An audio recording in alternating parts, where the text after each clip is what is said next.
पिछले वाले क्लास में हम लोगों ने स्मॉल जी यानी कि एक्सेलरेशन ड्यू टू ग्रेविटी अर्थ पे निकाला था और उसका वैल्यू आया था 9.8 मीटर पर सेकेंड स्क्वायर। ये जो हमने स्मॉल जी का वैल्यू निकाला था 9.8 मीटर पर सेकेंड स्क्वायर, ये किस पे निकाला था हमने? अर्थ पे निकाला था। इसका मतलब भी हमने आपको बताया था। इसका मतलब है कि अर्थ पे कोई भी चीज जब हम लोग उछालते हैं तो वो हर second 9.8 metre per second square का वेलोसिटी उसमें इंक्रीज होता रहता है और बहुत तेजी से वो जाके नीचे गिरता है। ये हमने फिलहाल निकाला था अर्थ पे और हमने आपको कहा था कि इसी प्रकार से हम लोग acceleration due to gravity moon पे भी निकाल सकते हैं। उसी प्रकार से हम लोग चाहें तो मार्स पे निकाल सकते हैं, जुपिटर पे निकाल सकते हैं, नेपच्यून पे निकाल सकते हैं, अलग अलग प्लैनेट पे हम लोग एक्सेलरेशन ड्यू टू ग्रेविटी निकाल सकते हैं। बस उसके लिए आपको दो चीज मालूम होना चाहिए। इस फॉर्मूला को यदि आप ध्यान से देखेंगे तो आपको कुछ याद आ रहा होगा, Gm/r²। इसके लिए ना मात्र दो चीज आपको पता होना चाहिए। जिस प्लैनेट पे आप निकालने जा रहे हैं स्मॉल जी का वैल्यू, उसका मास मालूम होना चाहिए और उसका आपको रेडियस मालूम होना चाहिए। तो हमने पिछले वाले क्लास में जो निकाला था एक्सेलरेशन ड्यू टू ग्रेविटी, वो हमने अर्थ पे निकाला था। उसमें हमने अर्थ का मास पुट किया था और अर्थ का रेडियस पुट किया था। और ये कैपिटल जी का वैल्यू तो हर जगह पे कांस्टेंट रहेगा, वो कभी बदलता नहीं है। 6.673 × 10⁻⁻11, ये तो हर जगह पे सेम रहेगा। तो जिस भी जगह का आप निकालने जा रहे हैं स्मॉल जी का वैल्यू, उसका बस आपको मास और उसका रेडियस मालूम होना चाहिए। चलिए आज का क्लास ना हम एक नया टॉपिक शुरू करने वाले थे, लेकिन मेरे माइंड में ना एक दो सवाल, बेसिकली 2-3 सवाल मेरे माइंड में आ रहा था जो कि आपको बता देना चाहिए। हालांकि ये जो सवाल अभी बता रहे हैं ना, ये तो बीच में आ गया इसीलिए हम बताने जा रहे हैं, और सवालों का सिलसिला तो हमारा लास्ट में चलेगा ही, है ना। और यहाँ पे 2-3 सवाल आज हम इसलिए बता रहे हैं क्योंकि सवाल बहुत इंपॉर्टेंट है और मेरे माइंड में अचानक आ गया, तो हमने सोचा कि आपको बता दिया जाए। चलिए तो जरा ध्यान से देखा जाए कि आखिर, और हमने होमवर्क भी दिया था कि आपको acceleration due to gravity moon पे निकाल के दिखाना है। चलिए अब आप इस फॉर्मूला को जरा ध्यान से देखिए, तो क्योंकि फॉर्मूला तो सेम रहेगा, फॉर्मूला तो बदलता नहीं है, ये हमने पिछले वाले क्लास में भी आपको कहा था। तो ये जी का वैल्यू तो आपको बड़ा पहले से मालूम है। चलिए वो जी आप यहाँ पे लिख लीजिए। जी का वैल्यू, जी का वैल्यू कितना? 6.6। अच्छा सेव, ये आप छोड़ो, डायरेक्ट कितना लिखो, न्यूमेरिकल्स बना रहे हैं तो 6.7 × 10⁻⁻11, हाँ, Newton metre square per kg square, ये इसका वैल्यू है और इसका ये यूनिट है। ठीक है, चल। और यहाँ पे हमको निकालना है acceleration due to gravity moon पे, तो हमने यहाँ पे मास लिया है मून का, कैपिटल एम लिख के छोटा सा एम हमने यहाँ पे से दिया ताकि हम बताना चाह रहे हैं कि किस पे निकाल रहे हैं, मून पे निकाल रहे हैं। और रेडियस भी हमने किसका लिया है, मून का ही लिया है, और इस नीचे में हमने स्मॉल एम लिखा है ताकि आपको ये पता चल जाए कि मास और रेडियस दोनों हमारे मून का है। और इसी फॉर्मूला का हम पुट करके एक्सेलरेशन ड्यू टू ग्रेविटी निकालेंगे मून पे और देखेंगे कि आखिर मून पे एक्सेलरेशन ड्यू टू ग्रेविटी कितना होता है। अर्थ पे तो 9.8 होता है, मून पे कितना होता है, चलिए आज हम लोग इसको पता करते हैं। तो आप ना इसको एक क्वेश्चन के रूप में क्रिएट कर सकते हैं। यहाँ पे क्वेश्चन ही बना लीजिएगा, ठीक है ना। यहाँ पे क्वेश्चन बना लीजिएगा, what is the acceleration, what is the ACC लिख दे रहे हैं, काम चल जाएगा एक्सेलरेशन को। तो what is the acceleration due to gravity यानी कि small g, what is the acceleration due to gravity on the moon. इसको आप एक क्वेश्चन के रूप में ही क्रिएट कर लीजिए और इसका सॉल्यूशन हम लोग जरा निकाल के देखते हैं कितना आता है। What is the acceleration due to gravity on the moon, यानी कि मून पे acceleration due to gravity small G का वैल्यू कितना आता है। देखिए इसके लिए आपको 3 वैल्यू चाहिए होगा फॉर्मूला के अकॉर्डिंग।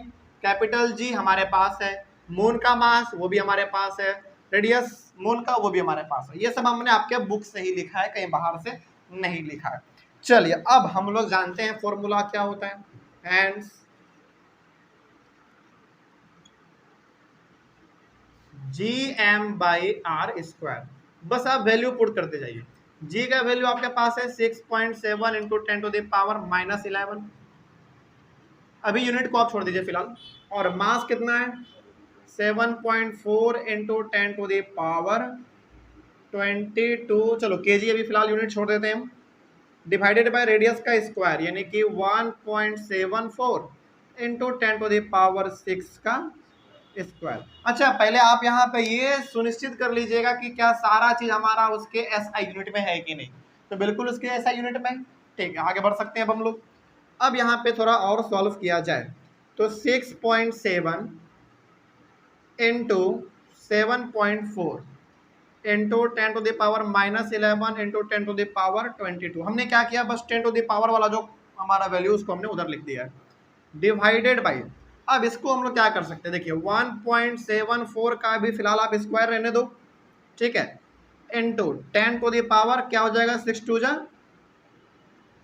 12 हो जाएंगे। इस तरीके से हम लोग इसको लिख सकते हैं, यानी कि इसका हमने स्क्वायर रहने दिया और इसका स्क्वायर करके हमने इसको बाहर निकाल दिया। ठीक है, ऐसा क्यों कर रहे हैं, क्योंकि हम इसको ऊपर भेज सकते हैं तो वो हमारा माइनस में चला जाएगा। ठीक है, आगे 6.7 इंटू 7.4 इंटू 10⁻⁻11 इंटू 10⁻22 इंटू इसको ऊपर भेज देंगे तो 10⁻⁻12 डिवाइडेड बाई हमारे पास बचेगा 1.74 इंटू 1.74। हमने इसका स्क्वायर था, हमने इसको दो बार ऐसे लिख दिया।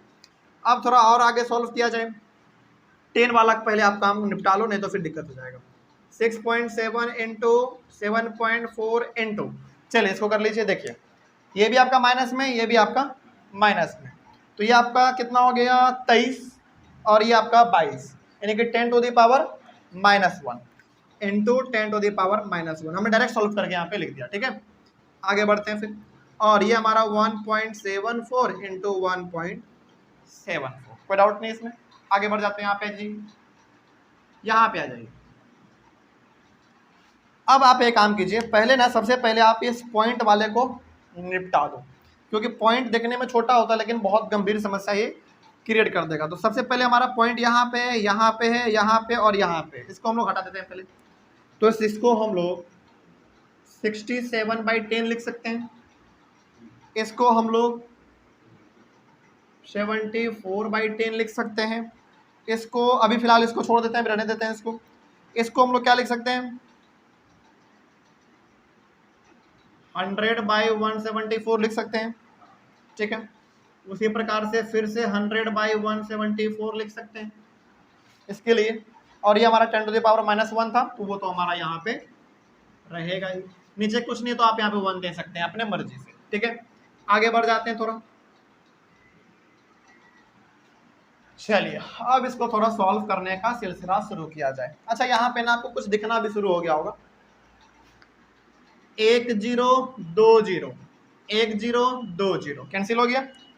चलिए अब क्या बचा आपके पास, उसको लिख लीजिए 67 इंटू 74 इंटू, इसको हम लोग 10⁻² लिख सकते हैं, इंटू 10⁻⁻1।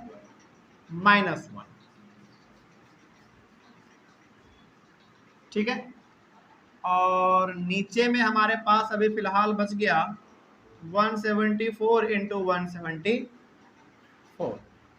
और आप सॉल्व करना चाहेंगे तो 67 into 74 into 10⁻1 divided by 174 into 174। इसको और सिंप्लीफाई करना चाहेंगे आप तो 67 इंटू 10⁻1 है, मतलब कि 10 ही है, इसको आप मल्टीप्लाई कर सकते हैं 7 4 0 डिवाइडेड बाई 174 इंटू 174। अब इसको ना थोड़ा सा आप समझिए ध्यान से, ये कैलकुलेशन थोड़ा सा लंबा आ चुका है, इसको आप कैलकुलेटर से या फिर घर पे बैठ के एकदम आराम से कीजिएगा तो आपके सामने अप्रॉक्स वैल्यू जो आएगा वो 1.63 आएगा। ठीक है ना, ये हमने पहले से करके रखा था इसीलिए हमने यहाँ पे आराम से लिख दिया। ठीक है, आप इसको आराम से कीजिएगा तो आपके सामने लगभग मोटा मोटी वैल्यू जो है 1.63 आ जाएगा। हाँ 1.63 क्या, बिल्कुल मीटर पर सेकेंड स्क्वायर, ये यूनिट लिखना मत भूलिएगा, नहीं तो फिर आंसर आपका अधूरा रह जाएगा। अच्छा एक बात और, यहाँ पे इसको इन्फॉर्मेटिव बनाने के लिए आप एक चीज और लिख सकते हैं, जैसे आपने ये वैल्यू निकाला किस पे, मून पे निकाला ना, तो यहाँ पे आप छोटा सा क्या लिख दो, m लिख दो, ताकि पता चलता रहे कि अच्छा ये एक्सलरेशन ड्यू टू ग्रेविटी किस पे है, मून पे है। ठीक है ना, अब आप इसको थोड़ा सा आराम से समझिए, ये आखिर हमारा वैल्यू आया तो आया क्या, इसको समझिए बहुत ही आराम से। देखिए एक्सीलरेशन ड्यू टू ग्रेविटी कल आपने निकाला था अर्थ पे, वो आया था आपका 9.8 मीटर पर सेकेंड स्क्वायर, ठीक है। अभी आपने एक्सेलरेशन ड्यू टू ग्रेविटी निकाला मून पे, वो आया 1.63 मीटर पर सेकेंड स्क्वायर। इसका मतलब ये हो गया कि धरती के एक्सेलरेशन ड्यू टू ग्रेविटी और मून के एक्सेलरेशन ड्यू टू ग्रेविटी में मोटा मोटी देखा जाए तो लगभग 8 गुने का फर्क है। धरती पे कितना 9.8, मून पे कितना 1.63, तो लगभग कितने का डिफरेंस है, लगभग कितने का 9.8 है और यहाँ पे 1.63, नहीं 6 का डिफरेंस नहीं है, लगभग 7-8 के आसपास का होगा। 9.8 है उसमें, इसमें 1.63 है, तो लगभग 7 के आसपास का डिफरेंस है। तो अब आप इसको सोचो आखिर कि जब हम लोग कोई भी चीज धरती पे ऊपर फेंकते हैं तो कितना तेजी से वो नीचे आता है, क्योंकि इस पे एक्सेलरेशन ड्यू टू ग्रेविटी 9.8 का लग रहा है। और मून पे जब हम लोग कोई चीज फेंकेंगे ना, फेंक तो देंगे और वो आएगा कैसे, बिल्कुल धीरे धीरे धीरे धीरे एकदम ऊपर से नीचे आके मून के सतह से जाके टकराएगा। इसीलिए हम लोगों को मून पे हर चीज उड़ता हुआ नजर आता है, लेकिन हम लोगों को ना अक्सर गलत बताया जाता है। हर चीज मून पे उड़ता नहीं है। क्यों नहीं उड़ता है, क्या वहां पे एक्सेलरेशन ड्यू टू ग्रेविटी बिल्कुल जीरो है क्या जो उड़ता रहेगा हर चीज, नहीं वहां पे भी है लेकिन कम है, लेकिन है तो जरूर ना। लेकिन हाँ अक्सर वहां पे हमको कैसा दिखता है, सामान उड़ता हुआ दिखता है। लेकिन क्या ऐसा कभी समय आता होगा जब चंद्रमा पे भी कोई ऑब्जेक्ट हम ऊपर फेंके तो वो भी जाके चंद्रमा से टकरा के नीचे बैठ जाता होगा, बिल्कुल ऐसा होता है। हमने शायद पिछले वाले क्लास में भी आपको कहा था कि आपने कहीं ना कहीं किसी न किसी मूवी में या फिर किसी न किसी बुक में ऐसा एक भी पिक्चर आपने जरूर देखा होगा जिसपे हमारे इंसान चंद्रमा पे गए हैं और वो चंद्रमा के सतह पे लैंड आराम से कर गए हैं और खड़े हैं।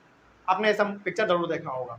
तो एक्सेलरेशन ड्यू टू ग्रेविटी अर्थ और मून में बस डिफरेंस इतने का है, आप इसको ऐसे समझिए कि धरती पे है 9.8, मून पे है 1.63। बस इसको आप सिंपली ऐसे समझो, ज़्यादा तेजी समझ में नहीं आ रहा है तो आप सिंपली ऐसे समझो कि धरती पे कोई चीज़ ऊपर फेंकेंगे तो बहुत तेजी से नीचे आके टकरा जाएगा धरती से। मून पे कोई चीज़ ऊपर फेंकेंगे मून के सतह पे तो आएगा लेकिन बहुत ही धीरे धीरे आएगा। क्यों, क्योंकि एक्सेलरेशन ड्यू टू ग्रेविटी 1.63 है। बस यही दोनों में फर्क है और यही हमने आपको निकालने के लिए कहा था। तो आंसर मैच कर लीजिए, जिसका लगभग 1.63, 1.62 के आसपास या फिर 1.6 भी यदि किसी का है तो वो भी आपका सही माना जाएगा, कोई दिक्कत नहीं इसमें। चलिए, तो ये है आपका acceleration due to gravity moon पे। और ये चीज ना आपके एग्जाम में पूछा जा सकता है, बोलिए क्यों, क्योंकि अब आपने ये वाला फॉर्मूला पढ़ लिया है। आपको ना एग्जाम में कोई भी दो चीज दे दिया जाएगा, किसी प्लेनेट का मास और उस प्लेनेट का रेडियस आपको दे दिया रहेगा। अब आप वहां पे सवाल टीचर से ये नहीं कर सकते कि सर आपने ये तो नहीं पढ़ाया था। जैसे मान लीजिए आपको कह देगा कि बताओ मार्स पे एक्सेलरेशन ड्यू टू ग्रेविटी कितना है। अब आप टीचर को ये नहीं कह सकते कि सर आपने मार्स वाला कहाँ पढ़ाया था, आपने केवल मून वाला और अर्थ वाला पढ़ाया था। नहीं, इसमें आप सवाल नहीं कर सकते। क्यों नहीं कर सकते, क्योंकि फॉर्मूला बड़ा सिंपल है ना। आपको क्या चाहिए, दो चीज चाहिए बस, जिसपे निकालना है उसका मास और उसका रेडियस। फॉर्मूला पे पुट कीजिए, आप इसको आंसर निकाल के निकाल दीजिए, बात खत्म। चलिए, तो ये हो गया हमारा एक्सेलरेशन ड्यू टू ग्रेविटी। अब मेरे मन में ना एक सवाल और आ रहा है। हाँ, हमने चूंकि आपको पढ़ाया है, चलिए तो ये हम थोड़ा सा आपको और बता देते हैं। हालांकि ये सवाल आपके एनसीईआरटी बुक में नहीं पूछा गया है, लेकिन मेरे माइंड में क्लिक कर गया तो एक सवाल हम आपको और बता देते हैं, और बड़ा ही कॉमन और बड़ा ही बेसिक सा सवाल है, ठीक है। चलिए, उसको हम थोड़ा सा यहाँ पे बताने की कोशिश करते हैं। यहाँ पे बता देते हैं, एक क्वेश्चन आप और क्रिएट कर लीजिए। What is the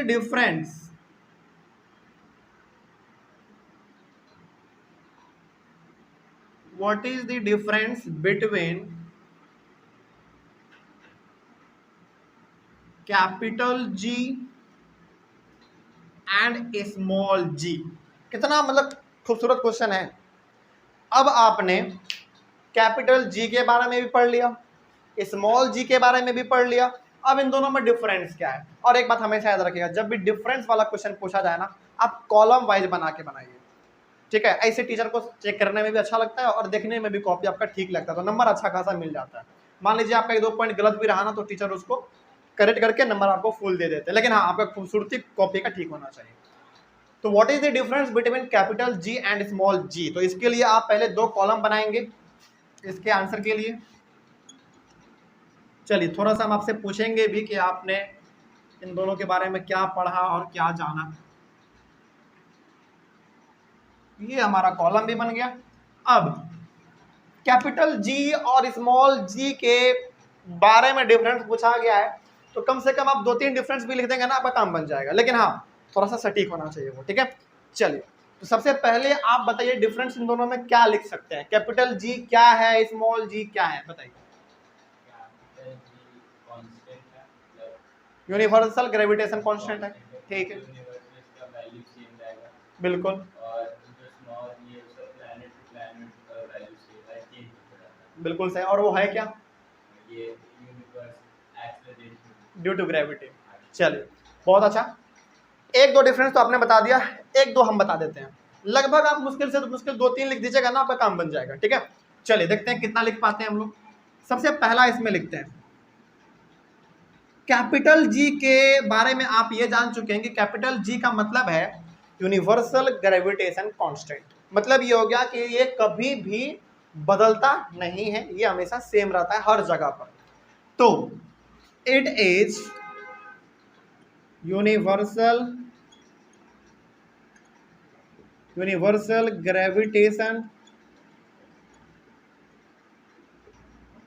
कांस्टेंट, इसको हम लोग यूनिवर्सल ग्रेविटेशन कांस्टेंट के नाम से जानते हैं। इसको हम लोग किस नाम से जानते हैं?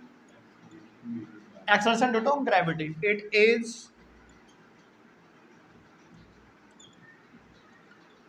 It is acceleration due to gravity, ये हमारा एक्सेलरेशन ड्यू टू ग्रेविटी है, ठीक है। चलिए उसके बाद आपने ये भी पढ़ा कि ये कैपिटल जी का जो वैल्यू है वो प्लेस के अकॉर्डिंग कभी इसका वैल्यू चेंज नहीं होता है, ठीक है ना। मतलब ये हो गया कि इसका वैल्यू कितना 6.673 इंटू 10 टू द पावर -11, ये धरती पे भी उतना ही रहेगा, मून पे भी उतना ही रहेगा, मार्स, जुपिटर, नेपच्यून हर जगह पे वो हमेशा बरकरार रहेगा, वो कभी चेंज नहीं होता। लेकिन स्मॉल जी का वैल्यू चेंज हो सकता है, क्योंकि अभी तुरंत आपने देखा अर्थ पे सॉरी मून पे 1.63 आ गया इसका वैल्यू, अर्थ पे 9.8 आया था, मार्स पे कुछ और आएगा, जुपिटर पे कुछ और आएगा, नेपच्यून पे कुछ और आ जाएगा। मतलब कि प्लेस के अकॉर्डिंग इसका वैल्यू सेम रहता है, उसका वैल्यू चेंज होता रहता है, ठीक है। तो यहां पे आप लिखेंगे it's value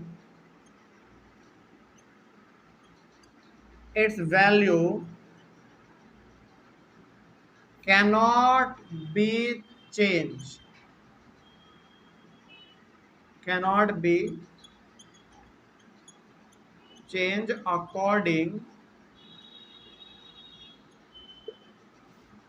according to place. Its value cannot be changed according to place, यानी कि प्लेस के अकॉर्डिंग इसका वैल्यू कभी भी चेंज नहीं हो सकता। इसका वैल्यू अकॉर्डिंग टू प्लेस क्या हो सकता है? चेंज हो सकता है। Its value can be changed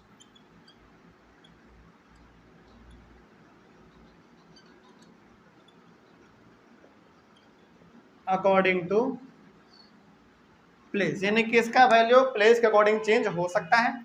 example अभी तुरंत देखा आपने, अर्थ पे 9.8, मून पे 1.63। चलो ये तो 2 डिफरेंस हो गया, क्या और भी कुछ डिफरेंस इन दोनों के बीच में लिखा जा सकता है? बताइए। हालांकि 2-3 डिफरेंस आप लिख देंगे ना, आपका काम बन जाएगा, लेकिन क्या और इसमें कुछ लिखा जा सकता है? सोचिए जरा।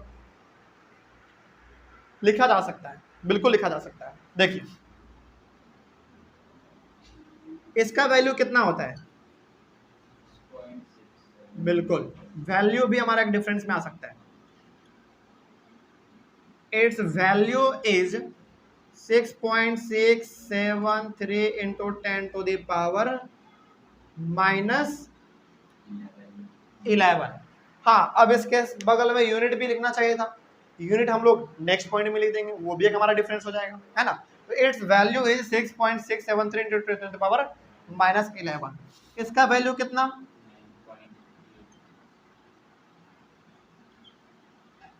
It's value is 9.8।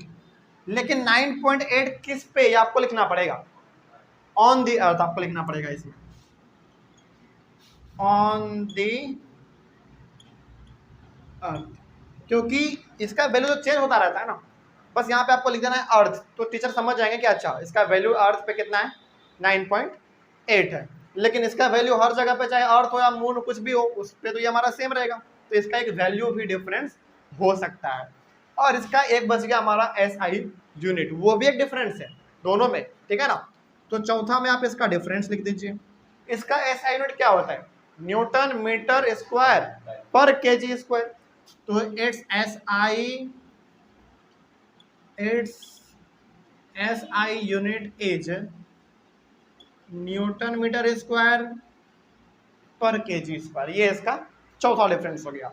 इसका SI यूनिट क्या होता है, बिल्कुल its SI unit is metre per second square. और ये चार डिफरेंस जो हमने आपको बताया कैपिटल जी और स्मॉल जी के बारे में, इसको आप एकदम कंफर्म लिख लीजिएगा, क्योंकि ऐसा सवाल ना टीचर जानबूझ के पूछ लेते हैं आपसे। हालांकि इसके बारे में नहीं ज़्यादा पूछा जाता है, लेकिन कभी कभार मान लीजिए टीचर का मन बदल गया तो, और चूंकि उन्होंने आपको पढ़ाया भी है, तो इस प्रकार का सवाल पूछा जा सकता है आपके स्कूलों में भी, तो इसको आप ध्यान से समझ लीजिएगा। और क्या ये जो चारों का चारों पॉइंट हमने लिखा कुछ अलग से लिखा गया नहीं, इसके बारे में आप जानते हैं, चलिए तो आपको कोई दिक्कत नहीं होना चाहिए इसमें। तो कैपिटल जी और स्मॉल जी के बारे में डिफरेंस आप लिख लीजिए। Acceleration due to gravity moon पे आप ये भी लिख लीजिए। चलिए इसका स्क्रीनशॉट ले लीजिए जल्दी से, इसके बाद हम लोग कुछ आगे बढ़ते हैं। एक सवाल मेरे माइंड में और आ रहा है, हाँ एक सवाल और है, बस आखिरी सवाल है, उसको ही बता ही देते हैं। और वही बहुत इंपॉर्टेंट सवाल है, बहुत इंपॉर्टेंट, और वो ना बिल्कुल अंदर से पूछा जा सकता है, ठीक है। चलिए इसका पहले आप स्क्रीनशॉट लीजिए, उसके बाद बताते हैं वो सवाल क्या है हमारा। मिटा दें,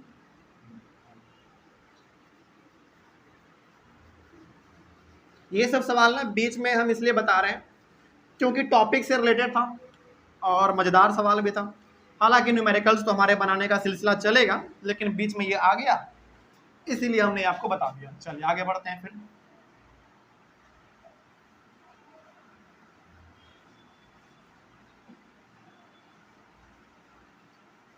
चलिए अच्छा एक बात हम आपसे पूछते हैं, ठीक है, बताइएगा थोड़ा।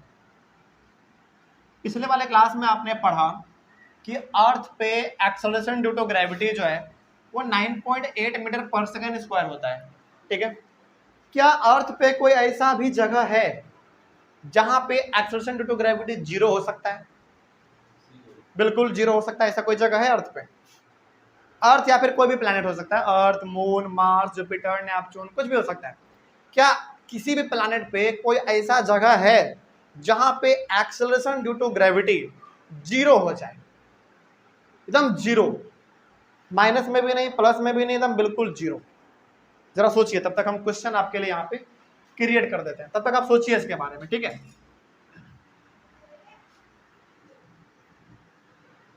Question,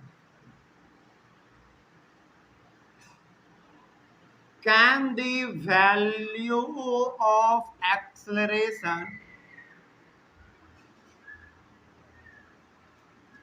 value of acceleration due to gravity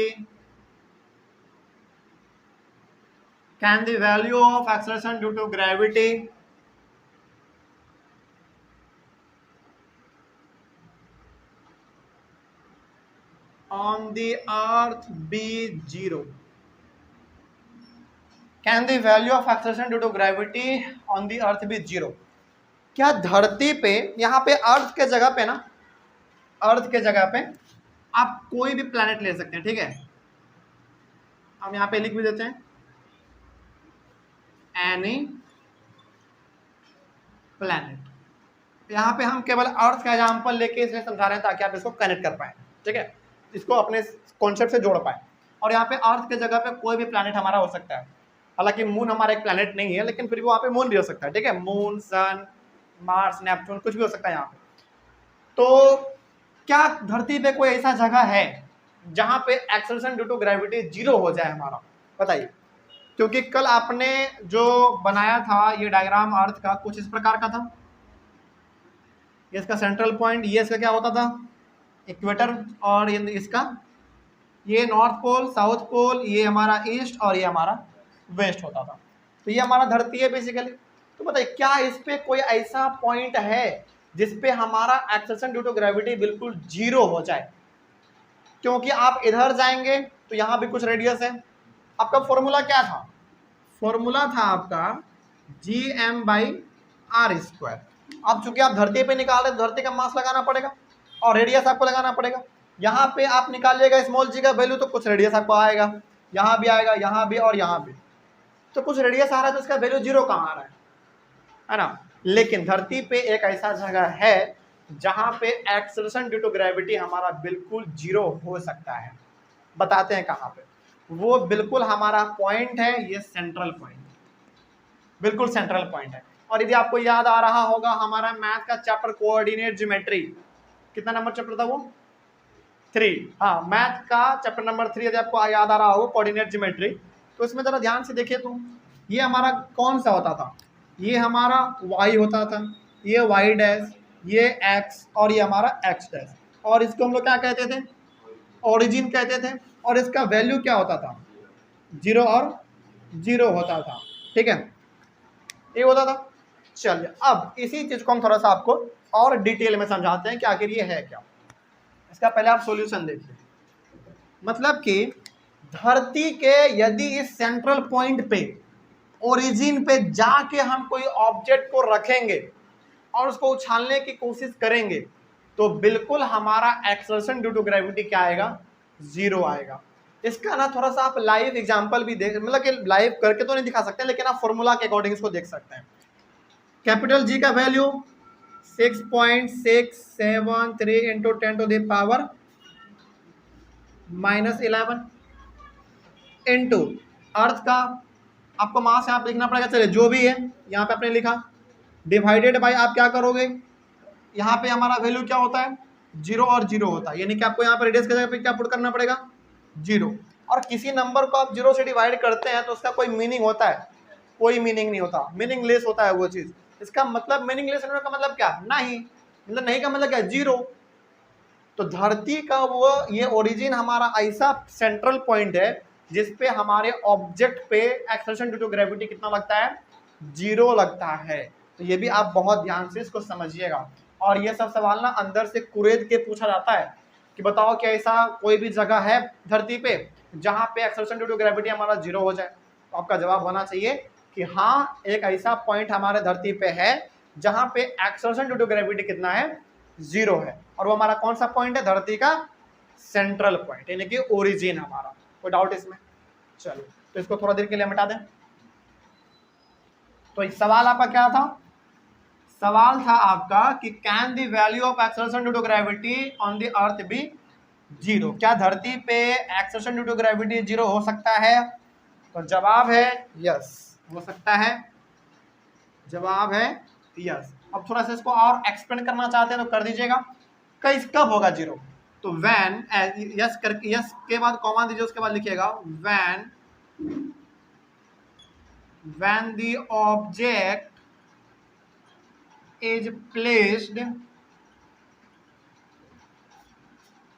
when the object is placed at the centre के जगह पे आप और क्या लिख सकते हैं? ओरिजिन भी लिख सकते हैं। when the object is placed at the center of the earth, then the value of acceleration due to gravity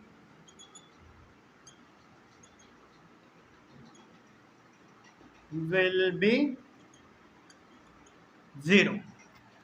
मतलब ये हो गया कि जब आप धरती के ओरिजिन वाले पोजीशन पे या फिर उसके सेंट्रल वाले पोजीशन पे जब आप कोई ऑब्जेक्ट को रखते हैं तो वहां पे ऑब्जेक्ट के ऊपर एक्सर्जन ड्यू टू ग्रेविटी कितना लगता है, 0 लगता है। तो वही हमने यहाँ पे लिख दिया कि हाँ हो सकता है, yes when the object is placed at the center या फिर origin of the earth then the value of acceleration due to gravity will be 0। इसको इसके बारे में थोड़ा सा आप और गहराई से बताना चाहते हैं तो आप एक छोटा सा डायग्राम है बगल में बना दीजिएगा, ठीक है। और डायग्राम को बनाने के बाद इसको थोड़ा मेंशन भी कर दीजिएगा आप अच्छी तरीके से। ये हमारा अर्थ हो गया, अर्थ का ये हमारा सेंट्रल पॉइंट हो गया।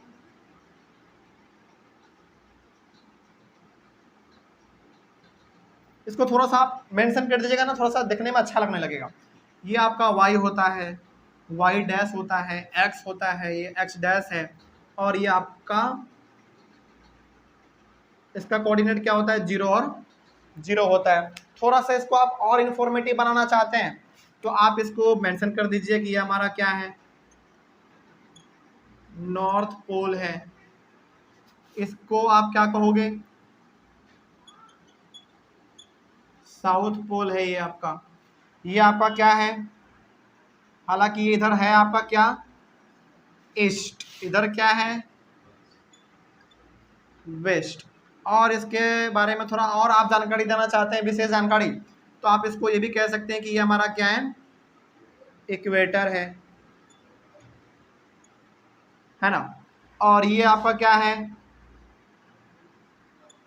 अर्थ है। और इसके बारे में आप क्या लिखना चाहते हैं, ये हमारा धरती का क्या हो गया, सबसे मेन हिस्सा, सेंटर, या फिर आप इसको ओरिजिन भी कह सकते हैं। हो गया, बस इतना लिखने के बाद आप एक छोटा सा डायग्राम ये वाला बना दीजिएगा तो बस आपका काम चल जाएगा। और यही जगह पे हम लोग यदि ऑब्जेक्ट को रखेंगे तो वहां पे हमारा एक्सेलेरेशन ड्यू टू ग्रेविटी यानी कि स्मॉल जी का वैल्यू 0 होगा, क्योंकि इसका खुद कोऑर्डिनेट देखो ना आप कितना होता है, 0 0 होता है। मतलब कि वहां पे रेडियस का वैल्यू कितना है, 0 है। और जब 0 से आप डिवाइड कीजिएगा किसी नंबर को तो उसका कोई मतलब नहीं होता, इसीलिए आपको वहां पे वैल्यू कितना आ जाएगा, 0 आ जाएगा। तो ये सवाल थोड़ा सा अंदर का था इसलिए हमने आपको बता दिया, अब तो कोई दिक्कत नहीं होना चाहिए। तो आज बेसिकली मेरे माइंड में 3 सवाल था और ये तीनों सवाल हमने आपको आज बता दिया। अब आगे का क्लास ना सवालों का नहीं होगा बल्कि कॉन्सेप्ट को समझने का होगा। हालांकि सवालों का सिलसिला हमारा चलेगा सत्र में, लास्ट में जब हम लोग सारे कॉन्सेप्ट को समझ जाएंगे तब। चलिए इसका स्क्रीनशॉट एक बार ले लीजिए। अगले वाले क्लास का हमारा टॉपिक रहा, हालांकि वो टॉपिक तो आज ही डिस्कस करना था लेकिन कोई बात नहीं, ये भी डिस्कस करना बहुत इंपॉर्टेंट था। तो अगले वाले क्लास का हमारा टॉपिक रहा, हाँ, motion of objects under the influence of gravitational force of the earth. ये बहुत इंपॉर्टेंट टॉपिक है, इसके बारे में हम लोग अपने अगले वाले क्लास में डिस्कस करेंगे। कोई भी डाउट रहा होगा तो आप लोग एक बार कमेंट कीजिएगा। तब तक के लिए thank you very much and have a nice day.